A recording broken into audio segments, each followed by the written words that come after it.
Hey there, all you girls, boys, and non-binaries. This is part 2 of my look at Contact, one of the best science fiction movies that was ever put out, directed by Robert Zemeckis almost 30 years ago, came out in 97. And I was addressing two scenes in the movie that particularly relate to the butting heads of religion versus science, faith versus proof. And so in the second introduction to Occam's razor, it comes at the end. And James Woods, in typical James Woods fashion, is playing sort of like, he's not the villain, so to speak, but he's not a likable character. He's the head of national security. He definitely, like his real life counterpart, would be a Trump supporter if this came out today. You know, again, spoiler alert for the movie, but essentially Ellie has gone in the quote unquote spaceship and she went thousands of light years away, came back, and she was gone for 18 hours. But to the people on Earth watching her, she didn't go anywhere. For a split second, it lost contact. And she's making the case that in Earth time, it was a split second, but in her time, she was actually gone for 18 hours. And now she is under a Senate investigation as to what went wrong because, you know, almost $500 billion was spent in making this thing. And now she's, you know, trying to make the case as to what happened to her really happened. So we're gonna look at a clip from her court case, and then I want to address again, because in a way, the script is flipped, where this scientist is now making the same type of argument that people of belief have. And a lot of people have equated her journey through the wormhole as a kind of like on par or analogous to a near-death experience. So, roll the tape. Doctor, are you familiar with the scientific precept known as Occam's razor? That's the thing she said in the other scene. It means that all things being equal, the simplest explanation tends to be the right one. Exactly. Now, you tell me, what is more likely here? That a message from aliens results in a magical machine that whisks you away to the center of the galaxy to go windsurfing with dear old dad, and then a split second later returns you home without a single shred of proof. Remember that, without a single shred of proof. Or that your experience is the result of being the unwitting star in the farewell performance of one S.R. Haddon, a man with the means, the motive, and the opportunity to play you and indeed the rest of us as pawns in the biggest, the most elaborate, the most expensive hoax of all time. Dr. Irway, you come to us with no evidence, no record?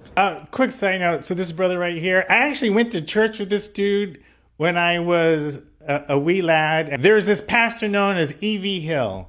He ran this church in Los Angeles. And if you're in the black evangelical church, he's since passed away, but you know E.V. Hill. It was this big black man. Anyway, he had this big black church in Los Angeles, and a lot of black movie stars went there.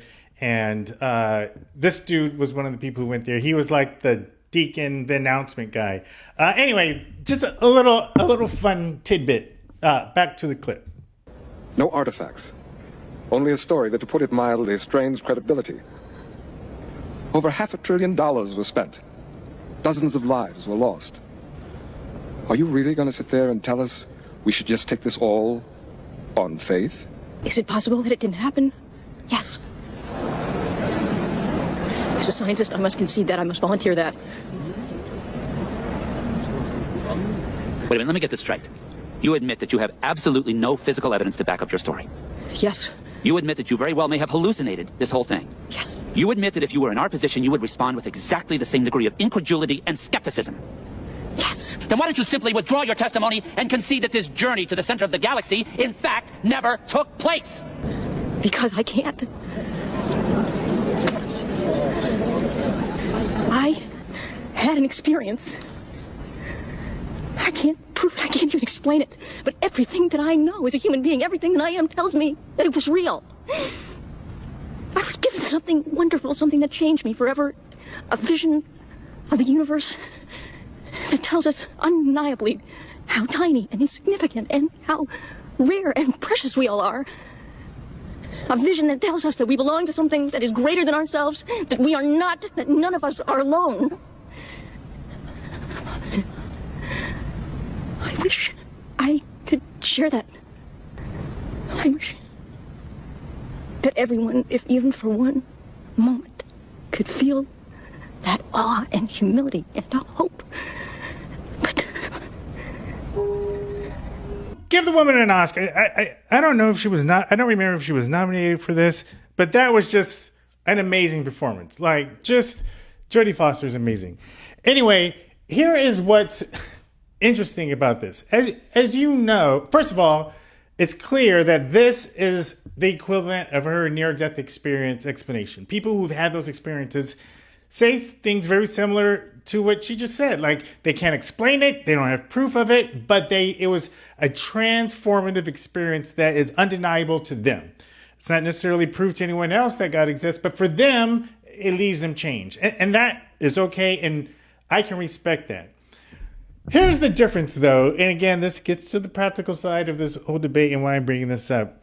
I'm not going to show the scene, but as you know, if you've seen the movie, again, spoiler for a nearly 30-year-old movie, at the end of the movie, the James Wood character is talking to the Angela Bassett character, and she works for the president. And they're talking about, what are they going to do with her now? They're going to have to give her money, whatever. And they start talking about the recording from her headset, because she kept it recording the entire time that she went on this magical journey.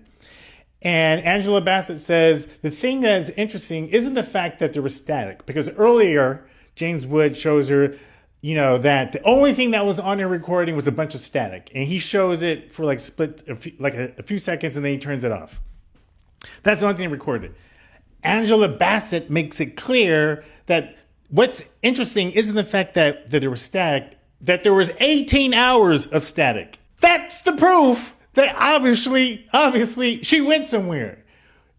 and that's the difference between her experience, as beautiful as it was, and a traditional near-death experience. She came back with 18 hours of static, even though she was literally only gone for a split second.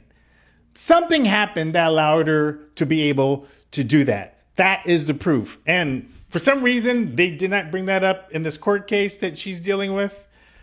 But here's the thing. If someone went on a near-death experience and then they came back and they had never in their entire life ever took a piano lesson, and now they have the ability to play Mozart without looking at any music, or they now can speak every language on earth, that would be some type of undeniable proof that something happened to them. You could probably still come up with some type of scientific explanation, but it would be harder to prove it if a person had a near-death experience, said they met with an angel or something. The angel said, here, we're going to grant you these abilities, and you come back with abilities that would be impossible for you to have. That's usually not the case with a near-death experience. Or if someone gives a prediction or a prophecy that is a true prediction or prophecy, that would be something. Or if someone came back with the equivalent of whatever the 18 hours of static is. And so I love the fact of how this movie addresses the idea of faith and religion and science and proof and belief. But I do think there are these little things that aren't quite intellectually honest when it comes to having an actual conversation with somebody.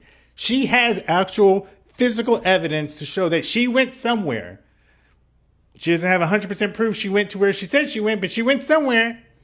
And that is not usually the case with near-death experiences. But everything else she experiences is very much like a near-death experience. And I think that's fine. I think that can be acknowledged. But to have real intellectually honest conversations about that, that's important. This video is now way longer. If you've stayed this long, it's great. But let me know, have you seen Contact? What do you think? Do you like it as a movie? How does it impact you if you're a believer or if you're a non-believer? Let me know in the comments.